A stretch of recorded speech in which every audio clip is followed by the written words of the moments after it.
Hey, it's Songbook Stories time. It's been a while. I've been somewhat busy, but mostly just kind of sad and depressed and not feeling like doing this. But let me show you something. This is my pride and joy. I'm telling you. This week, 10 years ago, I was going out to California to see this band Pennywise with my buddy Adam the Woo. And not JR, I don't know. JR couldn't make it, I don't think. He was starting a family and everything at the time, I believe. But I just wanted to talk about this for a second and show you guys this. I bought this poster that was for the night. You can see it's dated for tomorrow, but this was 2016. 10 years ago, we went to this show because they announced that they were doing like a throwback show. It's these bands down here that we saw them with. Bouncing Souls, Unwritten Law, Sprung Monkey, because that's the lineup that they toured with back in the day for this, I forget the name of the video, but there was some surf video coming out or something. So they sponsored this tour and put those bands out on the road. And I was talking to Adam about it, and he was like, I told him like, hey, you know, they're doing that show out there. It was back when he was living in California. And he was like, yeah, I know. He's like, you should come out and we'll go. I was like, yeah, right. You know, whatever. And I think I thought about it for a day or two, or maybe even, and then messaged him back and was like, hey, you know what? I think I will come out for that show, man. Grab me a ticket when you go to get yours. And he was like, done. So I flew out and we went and saw the same lineup for the tour that we saw back in the day. It was pretty cool. Really good memories, great trip, good times hanging out with him out in California and him showing me around his spots and stuff. I saw in my memories that today marks 10 years that we went to Amoeba Records for the first time. And I said in my Facebook post, I got out under $500. I'm like totally shocked. All right, that's actually pretty good for me going to a big record shop like that. But anyway, without further ado, let's get into it. I had some catch up I wanted to do from the second video. I forgot to show you these when we were talking about Tupac. Here's a couple of DVDs that I've got of his. All right, so we're all caught up now. Last video was 7 seconds. So moving forward in my collection, we've got this band, 7-year B-word. All female, grunge rock, kind of grunge punkish band. Pretty good stuff. I can't say that I've ever really listened to a whole bunch of it really and like got hooked on it or anything. 12 Gauge, you guys remember them? I got a whole lot of like Florida kind of sounding music and stuff. Yeah, this had his single was Donkey Butt. You guys don't know Donkey Butt? Oh, go look that jam up on YouTube. Tell me if you don't want to shake your butt.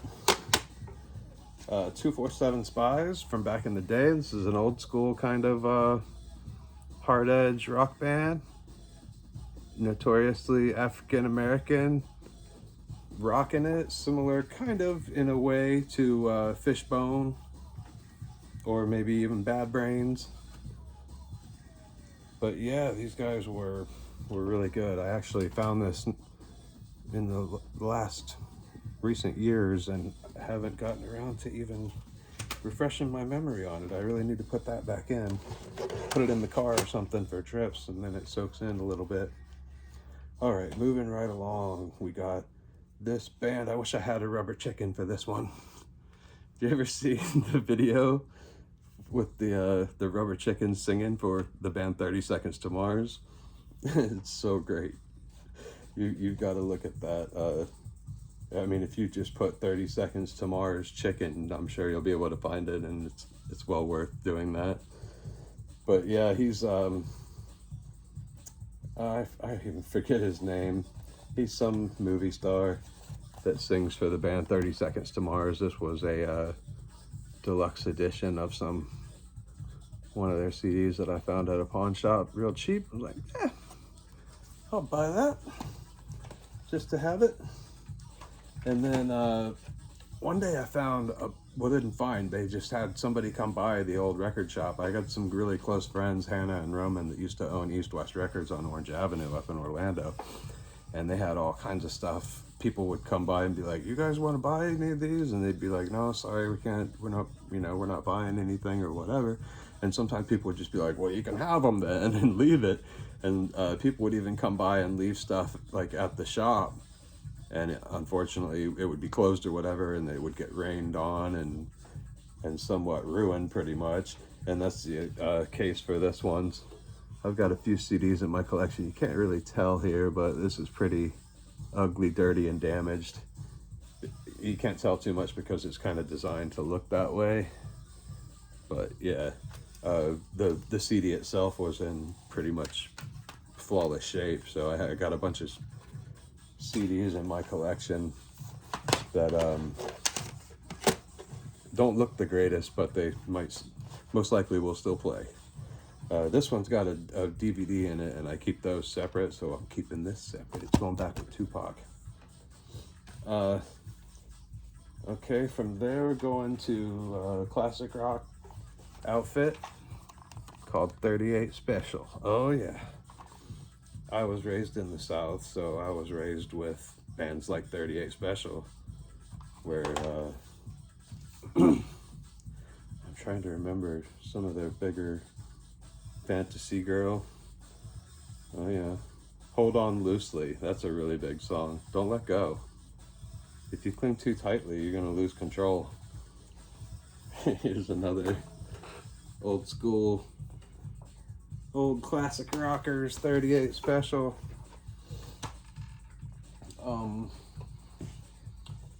Next band after that in my collection would be a side project band, kind of a super group kind of deal. I'm not sure who all the super people are, but Plus 44 is kind of a Blink 182 side project, I know.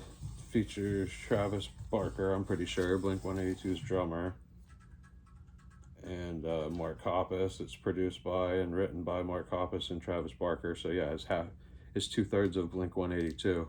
It's like 79 or no, maybe 100. I'm not very good with math. What 2/3 of 182 would be. But anyway, I took a shot at it, didn't I? Somebody's gonna work it out and tell me. Next group after that is not so much a group, but the heavyweight hip hop 50 Cent. Got a couple of 12 inches from my DJ days. I think this one might even be doubled up in there. No, it's just a heavyweight, heavy grade vinyl. That's all I got from him, though. I'm not a huge 50 Cent fan. The next band after that, moving right along, is a group from Chicago called 88 Fingers Louie. And I love this band. I thought they were like one of the best bands doing it when I discovered punk rock with Adam in the early 90s. They were super fast and super hyper and stuff, and we were both pretty much like, oh yeah, that's a great band, you know. But let me just show you a couple things I got here through the years. A lot of stuff I never did have for decades, and I've just found over the last few years and stuff, you know, and been able to round my collection out. Stuff like this was at Park Ave in 22. I like to leave the price tags on stuff every once in a while. I take most of it off, but sometimes I'll just leave one on just so I can remember when and where I got it, you know. This is a really great early 90s new school kind of punk rock group. I love 88 Fingers Louie. They more or less turned into Rise Against, which is like still doing it. They're on a tour right now somewhere. in America for their brand new album, and they're still going strong. And I'm not sure again who exactly, but I'm pretty sure it's one or two guys from 88 Fingers Louie, if not more, that are chugging along in and as Rise Against still these days. That brings me to my next group, which is I've been listening to. I've rambled so long that the music has stopped, but I've got a 12-inch for a Florida group called 95 South that I'm spinning in the background. It's some South Florida club music for sure, and I've been a pretty big fan of that genre from the get-go because I was born here 50 years ago. All right, last but not least, in this edition, we got another couple of dirty CDs from that box, but the CDs themselves inside are pretty hunky-dory. I mean, it looks like brand new, so. But this is a band I'm still unfamiliar with. I haven't checked these guys out properly still. I've had these CDs for long enough, though. I need to really give them a weekend listen or something. But this is a band that goes by 303. It's probably the area code. I have no idea where it is. But yeah, stuff like that. If I don't know what it is, it looks like it's cool. It looks like they're trying. I'll keep it and check it out eventually, you know.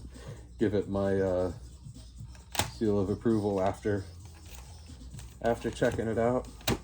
All right, that's basically it for this Songbook Stories. I don't have too many stories. I've never seen any of these groups, and I guess it's just having the Adam, California story for that concert. I'm gonna show you that poster again because it was expensive, and it was so well done. It's just really cool. I need to get a good frame for it or something. Put it up in the music room. But yeah, that's it. I want to thank you guys for watching. My next episode is all unto itself. It's a little band called 311. And I've thought about it, and while I'm at these videos, I might as well show you guys a couple of movies I've watched recently, or just stuff that I'm in, because I'm really into movies these days, just like I have always been into music. But movies, how seriously I take my passion about movies is starting to catch up how seriously I take my passion about music.